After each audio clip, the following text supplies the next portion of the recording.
Media coverage of the Iowa caucuses has been fascinating, especially when you come across headlines like this one coming from ABC News. In Iowa entrance poll, Buttigieg shows broad-based appeal. Biden, not so much. Now let's talk a little bit about broad-based appeal.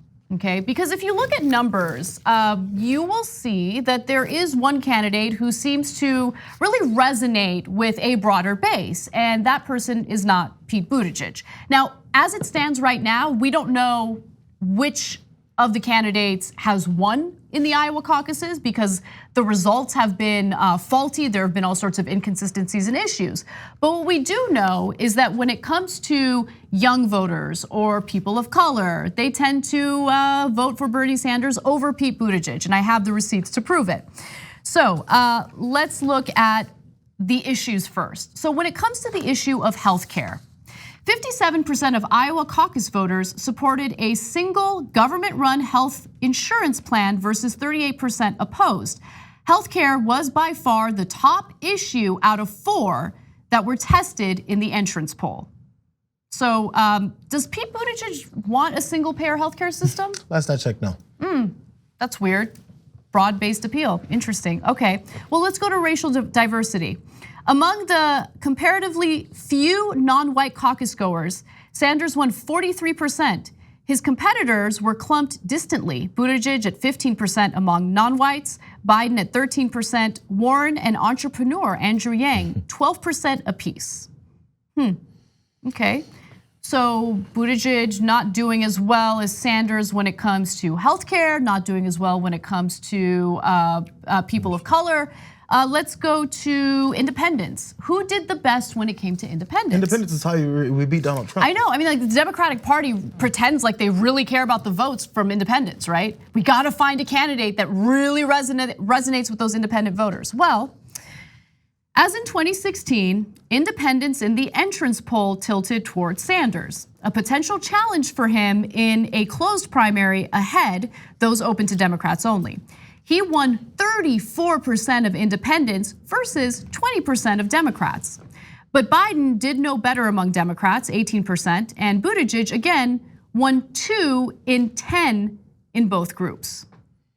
So I don't understand where that headline comes from because it makes absolutely no sense. Well, that's how it always works. I mean, they know people don't read past the headline. So a lot of times there'll be information in a piece that actually explains something that's completely opposite of what the headline says. But I mean, we need a headline just to say there's this level of, what is exactly the word they use? Oh, he shows broad-based appeal. Right. They didn't say diversity. And maybe it's a little different. It sometimes goes with these lawyerly terms. Broad-based appeal. So maybe because he's appealing what? The numbers were at 12% when it comes to non-white voters? 15 for Buttigieg? That's 15. Better than the 1% he was polling at nationwide. So you can, sorry. It's amazing. That was specifically the black voters, sorry. But so you can justify by saying, hey, he has a broader based appeal than we were reporting before. It's from 1% among black folks to 15 in Iowa. So it's false, but not 100% false. So you can kind of have a leg to stand on because and then people will leave going, oh man, Buttigieg is really picking up that diversity vote that we thought he didn't have. But not really. When you have a candidate who's doing far better than him in that regard, that's how do you ignore him. And by the way, so maybe you can make the argument that the person who wrote that headline for ABC just didn't know the facts. Maybe they got their facts wrong. Except all the data that I read to you is from the actual article that has that ridiculous headline.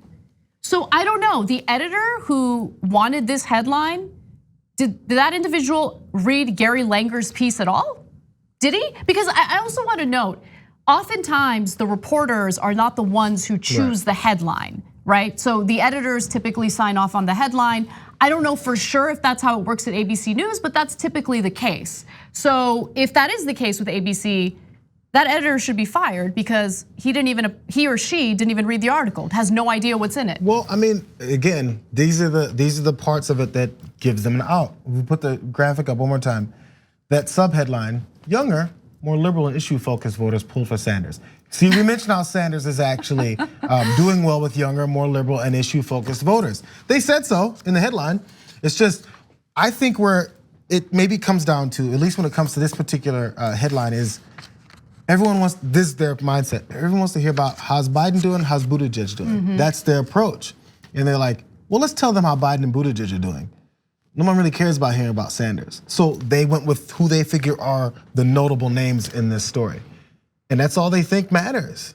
It may not be purposeful exclusionary, but then they're like, oh, well, how's Biden doing? Biden's doing badly, we have to put that in the headline. Hey, Buttigieg is doing better than expected, we have to put that in the headline. Sanders is doing well like we expected him to, so let's not say much, maybe just a light gray headline underneath it. Look, maybe you're right, and maybe I'm just super pessimistic and too jaded at this point, at this juncture in my career. I feel that all of this is intentional and malicious. But it's not even an excuse. What I get floated as their possible reason, that's bad. Yeah. You're supposed to provide the story, not tell your readers what you think, or your viewers what you think they should hear. Right. Tell them the story. Don't miss your chance to win a trip to Los Angeles and have dinner with Cenk, John, and me. Just head to tyt.com/dinnerinla to register to win. Sign up for a free Aspirations spend and save account. Then you just register your eligibility and swipe your Aspiration card daily on purchases to gain entries. Not only are you entering to win a trip to Los Angeles and dinner with TYT hosts, you're also not depositing your hard-earned money into fossil fuel exploration or production. As a friendly reminder, even if you already have an Aspiration account, you must still register for eligibility into the sweepstakes.